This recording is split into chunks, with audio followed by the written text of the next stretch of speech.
నమస్తే అండి, నా పేరు స్వాతి. సో నేను కార్పొరేట్ ఇండస్ట్రీలో 10 ఇయర్స్ నాకు ఎక్స్పీరియన్స్ ఉంది. సో నన్ను ఒక పర్సన్ మోసం చేశాడు. అతని పేరు బొబ్బిలి సాయి కిరణ్, సన్ ఆఫ్ ముత్యాల నాయుడు, పొల్లంకి గ్రామం, గంట్యాడ మండలం, విజయనగరం జిల్లా. సో ఈ పర్సన్ స్పెషల్ ఏంటంటే ఇతను ఇన్ఫ్రాస్ట్రక్చర్ కంపెనీకి వర్క్ చేస్తాడు. కంపెనీ నుంచి కంపెనీ తనని పంపిస్తారు వర్క్ కోసం. తను ఎక్కడైతే వెళ్తాడో కంపెనీస్కి అక్కడ ఆ ఏరియాలో వెళ్ళి మహిళలందరినీ ట్రాప్ చేసి అతని పని అయ్యే వరకు, లైక్ కంపెనీ వర్క్ అయిపోయే వరకు ఆ మహిళలను టార్గెట్ చేసి వాళ్ళని మెంటల్లీ ఫిజికల్లీ హరాస్ చేసి సో తర్వాత ఆ ఏరియా నుంచి ట్రాన్స్ఫర్ అవ్వడం జరుగుతుంది. అలాగే కోల్కతాలో ఒక అమ్మాయిని మోసం చేశాడు, నెక్స్ట్ వైజాగ్లో ఒక ఆవిడని మోసం చేశాడు, అండ్ ఇక్కడ హైదరాబాద్లో నన్ను కూడా చేశాడు. నాతోని almost 1.5 years to 2 years secret marriage చేసుకొని నాతోనే ఉండడం జరిగింది. సో ఇది ఎప్పుడైతే నన్ను డబ్బులు డిమాండ్ చేయడం జరిగింది, నేను ఎప్పుడైతే డబ్బులు ఇవ్వడం ఆపేశానో తర్వాత నన్ను సెంటర్ ఆఫ్ ది రోడ్లో నడి రోడ్లో మణికొండ ఏరియా పుప్పాలగూడ అక్కడ నన్ను కత్తి పట్టుకొని చంపడానికి వచ్చాడు. ఈయన చేసిన భాగోతం ఏది బయటికి రాకుండా ఉండడం కోసం. సో అది తీసుకెళ్ళి నేను అది నార్సింగ్ పిఎస్ కింద వస్తుంది హైదరాబాద్లో. నేను వెళ్ళి పోలీస్ స్టేషన్లో కంప్లైంట్ ఇస్తే కంప్లైంట్లో నేనేం రాయాలో కూడా SI Saritha and CI Harikrishna Reddy నన్ను హరాస్ చేయడం జరిగింది. ఎస్ఐ సరిత అయితే చంప పగలగొడతానంటది. చూడండి, ఇప్పుడు డాక్టర్ దగ్గరికి వెళ్తే నా నొప్పి ఏంటో నేను చెప్తేనే కదా డాక్టర్ తెలుస్తుంది. సో నేను కంప్లైంట్ రాస్తూ ఉంటే నువ్వెందుకు అలా రాస్తున్నావు అంటుంది. సో నేను రాసి ఇస్తాను, నువ్వు ఎంక్వైరీ చేయాలి కదా, చేసిన తర్వాత కూడా తప్పు అయితే నువ్వు ఆ మాట అనాలి. సో మహిళలకైతే పోలీస్ స్టేషన్లో సిఐ క్యాడర్లో ఎస్ఐ క్యాడర్లో అయితే మనకి న్యాయం జరుగుతుంది అనుకోవడం అది పిచ్చితనం, అదైతే కన్ఫర్మ్. సో నాకైతే న్యాయం జరగలేదు. ఎఫ్ఐఆర్ పెట్టిన తర్వాత కూడా ఆ పర్సన్ని పిలిపించడం జరగలేదు. అయితే నేను ఎఫ్ఐఆర్ పెట్టే ముందు కూడా నేను విజయనగరం జిల్లా కలెక్టర్ ఆఫీస్ దగ్గరికి వెళ్ళాను. కొన్ని యూట్యూబ్ ఛానల్స్కి నేను ఇలాగే ఇంటర్వ్యూ తను చేసిన అన్ని చెప్పినప్పుడు తను నాకేం చెప్పాడంటే, సో ఒక మినిస్టర్ ఫాదర్, గంట్యాడ మండలం ఎంపీపీ ఆయన. సో ఈ బొబ్బిలి సాయి కిరణ్ ఫాదర్ టీడీపీ పార్టీలో రెగ్యులర్గా ప్రోగ్రామ్స్కి కార్యక్రమాలకి బాగా యాక్టివ్గా ఉంటాడు. సో అందుకని నన్ను వాళ్ళ పార్టీ మెంబర్స్ వచ్చి నేను ఉన్న హోటల్లో నన్ను హరాస్ చేయడం జరిగింది. నువ్వు ఎఫ్ఐఆర్ బ్యాక్కి తీసుకో, నువ్వు ఇచ్చిన 30 lakhs మేము ఇచ్చేస్తాము అని చెప్పేసి. నిజంగా ఒక మహిళలకి డబ్బులే ఒక లైఫ్ అనుకుంటే డబ్బులు ఎంతమందిని ఇస్తారండి? ప్రాణాలు ఇచ్చేస్తారా? ఈరోజు ఒక కోమలి, ఒక వైష్ణవి వీళ్ళంతా చనిపోయారు. సో ఎప్పుడంటే మహిళలకి న్యాయం జరుగుతుంది? కాకి డ్రెస్ వేసుకున్న ఒక పోలీసే న్యాయం చేయలేనప్పుడు మహిళలకి ఎలా న్యాయం జరుగుతుంది చెప్పండి? అండ్ సిపి సార్, సర్జనర్ సార్ అయితే మహిళలు జాగ్రత్తగా ఉండండి, అదండి ఇదండి అని చెప్పి ఫేస్బుక్లలో, ఇన్స్టాగ్రామ్లలో తను ఇంత జాగ్రత్తలు చెప్తున్నారు. కానీ సార్ మీ పోలీస్ డిపార్ట్మెంట్ సిఐ ఎస్ఐ క్యాటర్లో మాత్రం జరుగుతున్న అన్యాయాలు మాత్రం కరెక్ట్గా లేవు సార్. దయచేసి నా కేసుని కూడా మీరు రీఎంక్వైరీ చేసి నా కేసుని న్యాయం చేయాలని కోరుకుంటున్నాను. ఇక్కడే హైదరాబాద్లోనే ఉంటున్నాడు. నాకు తెలీదు. నాతోని 22 సెప్టెంబర్ 2025 వరకు నా దగ్గర నాతోనే ఉన్నాడు. ఆ తర్వాత ఎఫ్ఐఆర్ పెట్టిన తర్వాత తను 1.5 years to 2 years. సో ఉన్నాం మేము.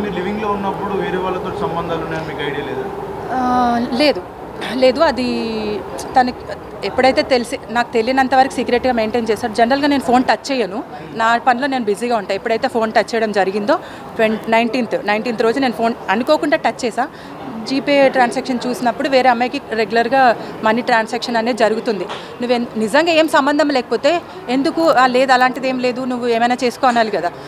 నేను ఆమెకు ఫోన్ చేసి వార్నింగ్ ఇస్తే ఇంకోసారి నువ్వు ట్రాన్సాక్షన్ జరిగితే ఆఫీస్లో అంతమంది ఉండగా నిన్నే ఎందుకు అడుగుతుంది అని చెప్పి అడగడం జరిగినందుకు ఇమ్మీడియట్గా వచ్చి నా పీక నొక్కేసి గోడకేసి నా తలని కొట్టాడు. అలా కొట్టాడు కంటిన్యూస్గా. ఇంకా దీనికి ఈ విషయం తెలిసిపోయిందని చెప్పేసి నన్ను డే అండ్ నైట్ అండి 19th సెప్టెంబర్ నుంచి 25 వరకు ఏదో ఒక విధంగా హరాస్ చేస్తూనే ఉన్నాడు. బాత్రూంలో వేసి నన్ను డోర్ పెట్టేశాడండి. అసలు నేను మీకు ఆ ఫొటోస్ పంపుతాను. తొడ దగ్గర కూడా పైప్ తీసుకొని కొట్టాడు. ఇప్పటికి కూడా మణికొండ ఏరియాలో నా ఇంట్లో ఆ బాత్రూమ్ విరిగిపోయింది, ఆ పైప్ అవన్నీ ఉన్నాయి. midnight 12:30కి నన్ను వదిలేయి అని నేను దండం పెడతా, నీకు కాళ్ళు పట్టుకుంటానని చెప్పి నేను తనని రిక్వెస్ట్ చేయడం జరిగింది. నేను హెల్ప్ అని కూడా midnight 12:30కి అరవడం జరిగింది. బట్ ఈ మహానగరంలో ఎవరు రారు. అది ఫోన్స్, బాత్రూంలో ఫోన్స్ ఎలా ఉంటాయండి? జనరల్గా బెడ్రూమ్లో పెడతాం లేదా హాల్లో పెడతాం, ఫోన్ అయితే లేదు.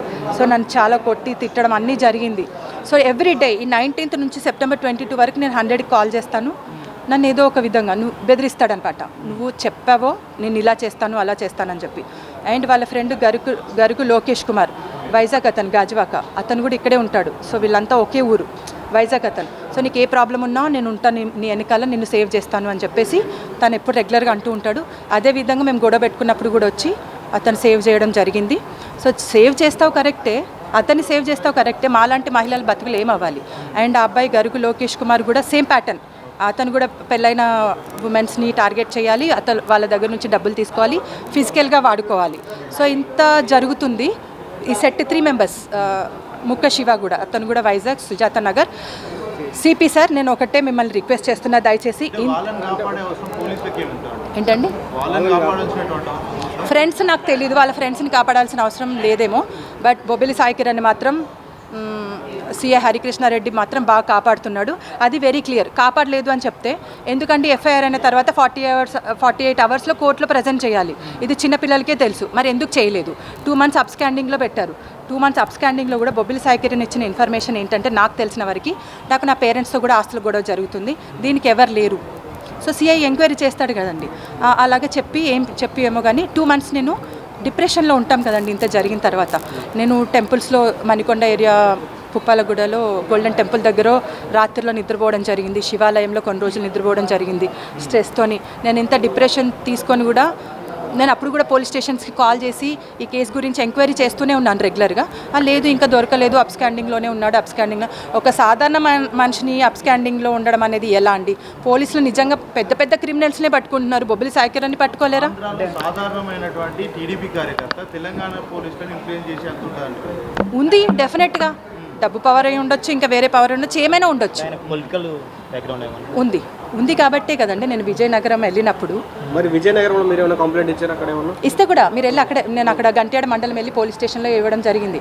మీరు ఆల్రెడీ నార్సింగ్లో ఎఫ్ఐఆర్ పెట్టకముందు కూడా నేను వాళ్ళ ఫాదర్ దగ్గరికి వెళ్ళి కలవడం జరిగింది, బొబ్బిలి సాయి కిరణ్ వాళ్ళ ఫాదర్ని. వాళ్ళ ఫాదర్ అయితే బూతులు అండి, ఇంకా ఆడపిల్లని కూడా లేకుండా బూతులు తిట్టడం జరిగింది. ప్రతి 6 నెలలకు ఒక లంచ్ వస్తుంది అని మాట్లాడతాడు ఆయన, అంటే ఆయన పెంపకం అలా ఉంది. ఫైనల్గా ఏం చెప్పాలి అంటే ఒక్క నిమిషం, అంటే దీనికంటే 2 సంవత్సరాల కంటే ముందు మీరు తనకి సాయి కిరణ్ కానీ మీకు కానీ ఏమైనా మ్యారేజెస్ అయినా ఇంతకుముందు ఏమన్నా? నాకు మ్యారేజ్ అయింది, నాకు పాప కూడా ఉంది. సో తను ఏమన్నా, నాకు నా ఫస్ట్ హస్బెండ్కి మిస్అండర్స్టాండింగ్స్ ఉన్నాయి, కొంచెం గొడవలు కూడా ఉన్నాయి. సో నువ్వు అవి డివోర్స్ తీసుకో, నేను మ్యారేజ్ చేసుకుంటా అని చెప్పాడు. సో సీక్రెట్ మ్యారేజ్ చేసుకోవడం జరిగింది.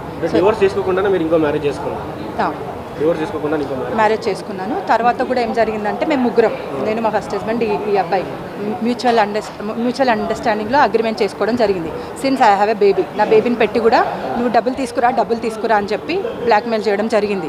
సో ఇవన్నీ నేను ఎందుకు ఇంతకు ముందు రాలేదంటే, పరువు పోతుంది అని చెప్పేసి.